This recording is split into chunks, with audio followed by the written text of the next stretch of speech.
భర్త మహాశైలకు విజ్ఞప్తి. రవితేజ గారికి ఈ మధ్యకాలంలో ఒక హిట్ కూడా లేక వరుస ఫ్లాప్స్ తర్వాత తన జోనర్లు మార్చుకుని ఈ సినిమాతో సంక్రాంతికి వచ్చారు. ఈ సినిమా ఫస్ట్ హాఫ్ చాలా బాగుంది, కొత్తగా ఉంది. కామెడీ కూడా బాగానే వర్క్ అయింది. ఇంటర్వెల్ వరకు కూడా బోర్ కొట్టలేదు, చాలా స్మూత్గా వెళ్ళిపోయింది. ఇంటర్వెల్ తర్వాత కూడా బాగుంటుందని ఎక్స్పెక్ట్ చేశాను, కానీ సెకండ్ హాఫ్ మాత్రం నాకు ఎంతో డిసప్పాయింట్మెంట్ చేసింది.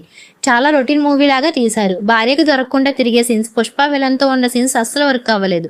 ఫస్ట్ హాఫ్ ఎంత బాగుందో సెకండ్ హాఫ్ అంత నిరాశపరిచారు. క్లైమాక్స్ కంక్లూజన్ అస్సలు బాగాలేదు. ఈ సినిమాకి ఈ టైటిల్ ఎందుకు పెట్టారో కూడా నాకు అర్థం కాలేదు. ఫస్ట్ హాఫ్ కామెడీకి బాగుంది, కానీ సెకండ్ హాఫ్ కామెడీ కూడా వర్క్ అవ్వలేదు. క్లైమాక్స్ సింపుల్గా ఉండాల్సింది, కానీ చాలా లాగారు. అంత డ్యూరేషన్ అవసరం లేదు అనిపించింది. సత్య గారు, వెన్నెల కిషోర్ గారి కామెడీ బాగుంది. ఇంటర్వెల్కు ముందు కూడా సీన్స్లో కామెడీ బాగా వర్క్ అయింది. షాపింగ్ మాల్ సీన్ చాలా బాగుంది. సత్య గారు, వెన్నెల కిషోర్, సునీల్ గారు క్యారెక్టర్స్ క్లైమాక్స్ వరకు ఉంటే బాగుండేది అనిపించింది. సెకండ్ హాఫ్లో క్యారెక్టర్స్తో ఎలాంటి కనెక్షన్ రాలేదు. ఉన్నారు కానీ ఏదో ఉన్నారన్న ఫీలింగ్ మాత్రం వచ్చింది. ఫైనల్గా చెప్పాలంటే ఈ సినిమా స్టోరీ కొత్తగా ఏమీ లేదు, రొటీన్ స్టోరీనే. కానీ ఫస్ట్ హాఫ్ రిఫ్రెష్గా, ఎంటర్టైనింగ్గా, ఎంగేజింగ్గా తీశారు.